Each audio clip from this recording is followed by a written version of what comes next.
Hello ನಮಸ್ತೆ, ನಾನು ಶಿಲ್ಪಾ ಸುನಿಲ್. ಇವತ್ತಿನ ವಿಡಿಯೋದಲ್ಲಿ ನಾನು ನಿಮಗೆ ನಮ್ಮ ದೇವರಿಗೆ ಹೋಗಿದ್ವಿ, ಹಾಗೆ ರಾಜನಹಳ್ಳಿಯಲ್ಲಿ ವಾಲ್ಮೀಕಿದೊಂದು ಮಠ ಇದೆ, ಅದರದ್ದು ವಿಡಿಯೋ ಹಾಕ್ತಾಯಿದ್ದೀನಿ. ಅದಕ್ಕಿಂತ ಮುಂಚೆ ನನ್ನ ಮಗ ಹೊಸಲು ದಾಟಿದ್ದ, ಅದಕ್ಕೆ ನಾವು ಹೊಸಲು ಪೂಜೆ ಮಾಡ್ತೀವಿ. ಮಕ್ಕಳು ಅಂಬೆಗಾಲು ಇಟ್ಕೊಂಡು ಹೊಸಲು ದಾಟಿದರೆ ಈ ಥರ ಪೂಜೆ ಎಲ್ಲ ಮಾಡ್ತೀವಿ. ನಿಮ್ಮ ಕಡೆ ಈ ಥರ ಮಾಡ್ತೀರಾ ಅಂತ ಕಮೆಂಟ್ ಮಾಡಿ. ಏನಿಲ್ಲ, ಹೊಸಲು ಮೇಲೆ ಈ ಥರ ಕೂರಿಸಿ ಹೊಸಲಿಗೆ ಪೂಜೆ ಮಾಡಿ ಕಾಯಿ ಹೊಡೆದು ಹಾಗೆ ಖಾರ ಮಂಡಕ್ಕಿ ಇರುತ್ತಲ್ಲ ಅದನ್ನು ಎಲ್ರಿಗೂ ಹಂಚ್ತೀವಿ. ಆ ಥರ ಮಾಡೋದು ಇದು ಪದ್ಧತಿ ಇದೆ. ಪಾಪು ಆವಾಗಲೇ 9 ಮಂತ್ಸಿಗೆ ಎಲ್ಲ ಈ ಥರ ಮಾಡಿದ್ದ, ಅದು ವಿಡಿಯೋ ಮಾಡಿದ್ದೆ, ಹಾಕೋಕ್ಕಾಗಿರಲಿಲ್ಲ. ಅದಕ್ಕೆ ಇವಾಗ ಹಾಕ್ತಾಯಿದ್ದೀನಿ ನೋಡಿ. ಈ ಥರ ಬಾಗಿಲಿಗೆಲ್ಲ ಪೂಜೆ ಮಾಡಿ, ಹೊಸಲಿಗೆಲ್ಲ ಪೂಜೆ ಮಾಡಿ ಕಾಯಿ ಹೊಡಿತಾರೆ. ಕಾಯಿ ಹೊಡೆದು ಉದ್ದಿನ ಕಡ್ಡಿ ಎಲ್ಲ ಹಚ್ಚಿ ಖಾರ ಮಂಡಕ್ಕಿನ ಎಲ್ಲರಿಗೂ ಹಂಚ್ತಾರೆ. ಆ ಥರ ಮಾಡಿದರು ನೋಡಿ ನಮ್ಮ ಮನೆಯಲ್ಲಿ.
ದೇವ್ರಿಗೆ ಹೋಗಿದ್ವಿ ಅಂತ ಹೇಳಿದ್ನಲ್ಲ, ಅದಕ್ಕೆ ನಾವು ಬೆಳಗ್ಗೆ ಬೇಗ ಹೋಗಬೇಕಿತ್ತು. ಅದಕ್ಕೆ ತಿಂಡಿ ಮಾಡಿರಲಿಲ್ಲ. ಶಾವಿಗೆ ಬಾತು ಹೋಟೆಲಿಂದ ತರಿಸಿದ್ವಿ. ದಾವಣಗೆರೆಯಲ್ಲಿದ್ದರೆ ಈ ಶಾವಿಗೆ ಬಾತಿನ ಟೇಸ್ಟ್ ಎಲ್ರಿಗೂ ಗೊತ್ತಿರುತ್ತೆ ಅನಿಸುತ್ತೆ. ಇದು ದುರ್ಗಮ್ಮ ದೇವಸ್ಥಾನ ಇದೆಯಲ್ಲ, ಆ ರೋಡಲ್ಲಿ ಬರುತ್ತೆ. ತುಂಬ ಫೇಮಸ್ಸು, ಹಾಗೆ ತುಂಬ ಹಳೆಯ ಹೋಟೆಲ್ ಇದು. ತಿಂಡಿ ಎಲ್ಲ ತಿಂದ್ಕೊಂಡು ನಾವು ಹೊರಟ್ವಿ. ಹೋಗಬೇಕಾದ್ರೆ ನೋಡಿ, ನೇಚರೆಲ್ಲ ಎಷ್ಟು ಚೆನ್ನಾಗಿದೆ. ಬೆಳಗ್ಗೆನೇ ಬಿಟ್ವಿ ಬೇಗ. ಎಲ್ಲ ಕಡೆಗೂ ಫುಲ್ ಗ್ರೀನಾಗಿತ್ತು. ನಾಟಿ ಮಾಡ್ತಾಯಿದ್ರು, ಎಲ್ಲರೂ ಜನರು ನಾಟಿ ಮಾಡ್ತಾಯಿದ್ರು. ಭತ್ತ ಹಾಕಿದ್ದಾರೆ, ಭತ್ತ, ಅಡಿಕೆ, ತೆಂಗು ಎಲ್ಲ ಹಾಕಿದ್ದಾರೆ. ನೋಡೋಕೆ ಮಾತ್ರ ತುಂಬ ಚೆನ್ನಾಗಿತ್ತು. ಈ ಥರ ನೇಚರ್ ಯಾರಿಗೆ ತಾನೇ ಇಷ್ಟ ಆಗಲ್ಲ ಅಲ್ವಾ. ದೇವಸ್ಥಾನ ಬಂತು ನಾವು. ದೇವಸ್ಥಾನ ಇಲ್ಲಿ ಇದು ಹುಲಿಗಿನ ಹೊಳೆ ಬಸವೇಶ್ವರ ದೇವಸ್ಥಾನ ಅಂತ, ಹುಲಿಗಿನ ಹೊಳೆ ಅಂತ ಊರ ಹೆಸರು. ಇದು ಬಸವಣ್ಣ ದೇವರು ಇಲ್ಲಿರೋದು. ನಮ್ಮದು ಚಿಕ್ಕ ಮಗಂದು ಜವಳ ಶಾಸ್ತ್ರ ಮಾಡಬೇಕಿತ್ತು. ನಾವು ಫುಲ್ ಕೂದಲು ತೆಗ್ಸೋದು ಬೇಡ ಅಂಥೇಳಿ ಸ್ವಲ್ಪನೇ ತೆಗ್ಸಿದ್ವಿ. ಎಲೆಗತ್ರಿ ಶಾಸ್ತ್ರ ಅಂತ ಹೇಳ್ತಾರೆ ನೋಡಿ, ಶಾಸ್ತ್ರಕ್ಕೆ ಅಂತ ಸ್ವಲ್ಪನೇ ಕೂದಲು ತೆಗ್ಸಿದ್ವಿ. ಯಾಕಂದರೆ ಅವನಿಗೆ ನಾನು ಕೃಷ್ಣನ ಥರ ರೆಡಿ ಮಾಡಬೇಕಿತ್ತು, ಹಾಗೆ ಬರ್ತಡೇನೂ ಇದೆ. ಅದಕ್ಕೋಸ್ಕರ ಶಾಸ್ತ್ರ ಮುಗಿಸ್ಕೊಂಬಂದು ಆಮೇಲೆ ನೀಟಾಗಿ ಫುಲ್ ಕೂದಲು ತೆಗ್ಸೋಣ ಅಂಥೇಳಿ ಶಾಸ್ತ್ರ ಮಾಡ್ಕೊಂಡು ಬಂದ್ವಿ ಅಷ್ಟೇ. ನಾವು ಅಮ್ಮ ಮನೆಯಿಂದ ಅಪ್ಪ, ಅಮ್ಮ, ಹಾಗೆ ನಮ್ಮ ಮನೆಯಿಂದ ಎಲ್ಲರೂ ಹೋಗಿದ್ವಿ. ಅಣ್ಣ ಊರಲ್ಲಿದ್ದ, ಅದಕ್ಕೆ ನನ್ನ ಕಸಿನ್ ಕೈಯಲ್ಲೇ ನಾನು ಈ ಶಾಸ್ತ್ರ ಮಾಡಿಸಿದ್ವಿ. ಬೆಳಗ್ಗೆ ಬೇಗನೆ ಬಂದು ಪೂಜೆ ಎಲ್ಲ ಮುಗಿಸ್ಕೊಂಡು ಶಾಸ್ತ್ರ ಎಲ್ಲ ಮಾಡಿ ಪಾಪುಗೆ ಅಲ್ಲೇ ಸ್ನಾನ ಮಾಡಿಸಿ, ಹಾಗೆ ನನಗೆ ಉಡಕ್ಕಿ ಎಲ್ಲ ಕೊಟ್ಟು ಪೂಜೆ ಮುಗಿಸ್ಕೊಂಡು ಹೋದ್ವಿ ನಾವು. ನೋಡಿ, ಇದು ದೇವಸ್ಥಾನ.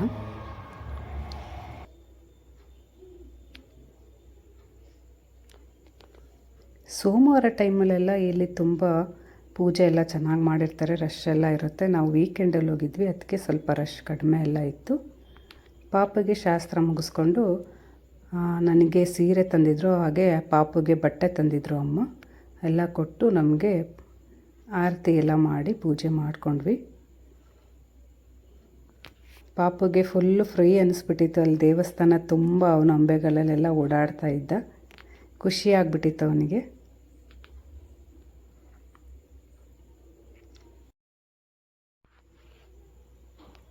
ಈ ದೇವಸ್ಥಾನದಲ್ಲಿ ಪೂಜೆ ಮುಗಿಸ್ಕೊಂಡು ನಾವು ನೆಕ್ಸ್ಟು ಅಲ್ಲೇ ದುರ್ಗಮ್ಮ ದೇವಸ್ಥಾನ ಒಂದಿದೆ. ದುರ್ಗಮ್ಮ ಹಾಗೆ ಮರಿಯಮ್ಮ ಅಂತ ದೇವಸ್ಥಾನ ಇದೆ, ಹೆಣ್ಣು ದೇವತೆಗಳದ್ದು.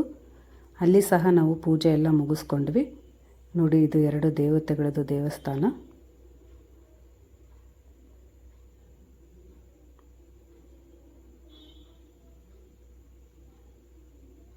ಬಸವಣ್ಣ ದೇವ್ರದ್ದು ಹಾಗೆ ಈ ದೇವತೆಗಳದ್ದು ವರ್ಷಕ್ಕೊಮ್ಮೆ ಜಾತ್ರೆ ಆಗುತ್ತೆ. ಜಾತ್ರೆಗೆಲ್ಲ ನಾವು ಮಿಸ್ ಮಾಡದೆ ಇಲ್ಲಿಗೆ ಬರ್ತಾನೆ ಇರ್ತೀವಿ ನಾವು. ಇಲ್ಲಿ ನೇಚರ್ ಎಲ್ಲ ತುಂಬ ಚೆನ್ನಾಗಿದೆ. ಪಕ್ಕದಲ್ಲೆಲ್ಲ ಹೊಲ ಗದ್ದೆ ಇರೋದ್ರಿಂದ ತಂಪಾಗಿರುತ್ತೆ, ಚೆನ್ನಾಗಿರುತ್ತೆ. ನಾವು ಪಾಪುದೆಲ್ಲ ಕೂದಲು ತೆಗೆಸಿದ್ವಲ್ಲ, ಅದನ್ನು ಹೊಳೆಯಲ್ಲಿ ಹಾಕಬೇಕು ಅಂತ ಹೇಳ್ತಾರೆ. ಎಲೆಗತ್ರಿ ಶಾಸ್ತ್ರ ಮಾಡಿದ್ವಲ್ಲ, ಆ ಕೂದಲನ್ನು ನಾವು ಹೋಗಬೇಕಾದ್ರೆ ಹರಿಹರದ ಹೊಳೆ ಸಿಗುತ್ತೆ, ಅಲ್ಲೇ ಹೊಳೆಯಲ್ಲೇ ಆ ಕೂದಲನ್ನ ಹಾಕಿದ್ವಿ. ಈಗ ಫುಲ್ ಹೇರ್ ಕಟ್ ಮಾಡಿಸ್ತೀವಲ್ಲ, ಆ ಕೂದಲು ಸಹ ಈ ಥರ ನಾವು ಹೊಳೆಯಲ್ಲೇ ತಂದು ಹಾಕ್ತೀವಿ. ಇದನ್ನೆಲ್ಲ ಮುಗಿಸ್ಕೊಂಡು ನಾವು ಹೋಗಬೇಕಾದ್ರೆ 1 ಗಂಟೆ ಆಗಿತ್ತು. ಅಲ್ಲೇ ರಾಜನಹಳ್ಳಿ ಅಂತ ಒಂದು ಊರಿದೆ, ಅಲ್ಲಿ ವಾಲ್ಮೀಕಿಯವ್ರದ್ದೊಂದು ಮಠ ಇದೆ. ತುಂಬಾ ಚೆನ್ನಾಗಿದೆ ಮಠ. ಅಲ್ಲಿಗೆ ಹೋಗಿ ನಾವು ಮನೆಗೆ ಬಂದ್ವಿ. ನೋಡಿ, ಇದು ವಾಲ್ಮೀಕಿಯವ್ರದ್ದು ಮಠ, ಎಂಟ್ರೆನ್ಸ್ ಇದು.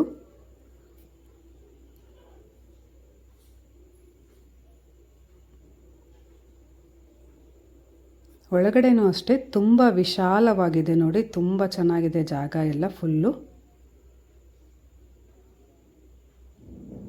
ಈ ಮಠದಲ್ಲಿ ಸ್ಕೂಲ್ ಇದೆ, ಹಾಸ್ಟೆಲ್ ಇದೆ, ಹಾಗೆ ಚೌಟ್ರೇನೂ ಇದೆ, ಗೆಸ್ಟ್ ಹೌಸ್ ಇದೆ, ಈ ಥರ ಎಲ್ಲ ಥರನೂ ಇದೆ ಇಲ್ಲಿ.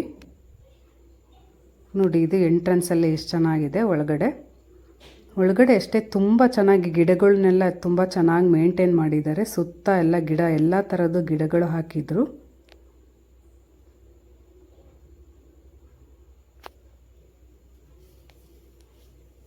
ತುಂಬ ನೀಟಾಗೇ ಇತ್ತು ಇದು ಮಠ, ತುಂಬ ಚೆನ್ನಾಗಿ ನೀಟಾಗಿ ಮೇಂಟೈನ್ ಮಾಡಿದ್ದಾರೆ.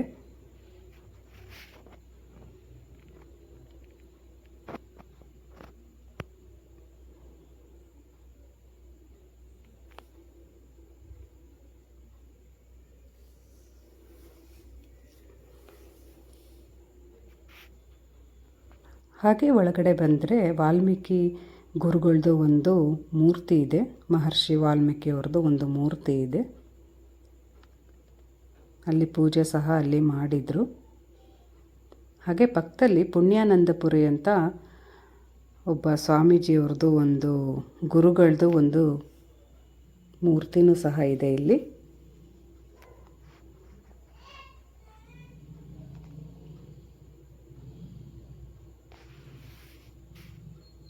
ನೋಡಿ, ಇಲ್ಲಿ ಪಕ್ಕದಲ್ಲಿ ಇದು ಚೌಟ್ರಿ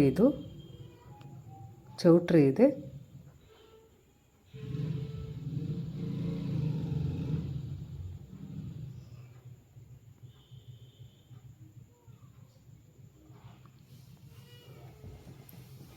ಗೆಸ್ಟ್ ಹೌಸು, ಚೌಟ್ರಿ, ಗೆಸ್ಟ್ ಹೌಸು. ಹಾಗೆ ಇಲ್ಲಿ 63 ಅಡಿದು ರಥ ಇದೆ. ತುಂಬ ದೊಡ್ಡದಿತ್ತು ರಥ. ಅದು ಓಪನ್ ಮಾಡಿರಲಿಲ್ಲ, ಬಿಸಿಲಿತ್ತು ಅಂತೇಳಿ ಅದನ್ನು ಕ್ಲೋಸ್ ಮಾಡಿದರು. ನೋಡಿ, ಇಲ್ಲಿ ಯೆಲ್ಲೋ ಕಲರ್ ಇದೆಯಲ್ಲ, ಅದು ರಥ. ಇದು 63 ಅಡಿ ರಥ ಇದೆ ಇದು. ಆ ರಥ ಫೆಬ್ರವರಿ ಟೈಮಲ್ಲಿ ಇಲ್ಲಿ ಜಾತ್ರೆ ಆಗುತ್ತಂತೆ. ಆ ಟೈಮಲ್ಲಿ ಆ ರಥನ ಎಳಿತಾರಂತೆ. ಜಾತ್ರೆ ತುಂಬ ಜೋರಾಗೆ ನಡೆಯುತ್ತೆ ಅಂತ ಹೇಳಿದರು ಅಲ್ಲಿ. ನಾವು ಹೋಗೋ ಟೈಮಲ್ಲಿ ಪ್ರಸಾದದ ವ್ಯವಸ್ಥೆನೂ ಇತ್ತು. 12ರಿಂದ 2 ಗಂಟೆ ತನಕ ಇಲ್ಲಿ ಪ್ರಸಾದದ ವ್ಯವಸ್ಥೆ ಇರುತ್ತಂತೆ. ನೋಡಿ, ಇಲ್ಲಿ ರಥ ಕ್ಲೋಸ್ ಮಾಡಿದ್ದಾರೆ.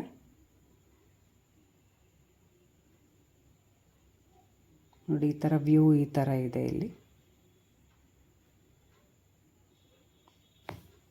ಸ್ಕೂಲ್ ಹುಡುಗ್ರ, ಹಾಸ್ಟೆಲ್ ಹುಡುಗ್ರ ಎಲ್ಲೈತೆ? ಹಾಸ್ಟೆಲ್ ಎಲ್ಲೈತಿ? ಇದರಲ್ಲೇ ಆಯ್ತಾ? ಆಯ್ತಾ ಊಟ?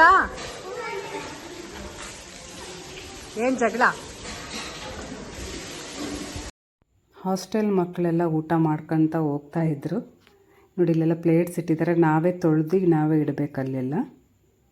ತುಂಬ ನೀಟಾಗಿ ಇಟ್ಕೊಂಡಿದ್ರು ಎಲ್ಲ. ಊಟಕ್ಕೆ ಅವರು ಪಲಾವ್ ಹಾಗೆ ಅನ್ನ ಸಾಂಬಾರು ಮಾಡಿಸಿದ್ರು. ಊಟನೂ ಅಷ್ಟೇ ತುಂಬ ರುಚಿಯಾಗಿತ್ತು. 12ರಿಂದ 2 ಗಂಟೆ ತನಕ ಅಷ್ಟೇ ಇರುತ್ತಂತೆ ಊಟ.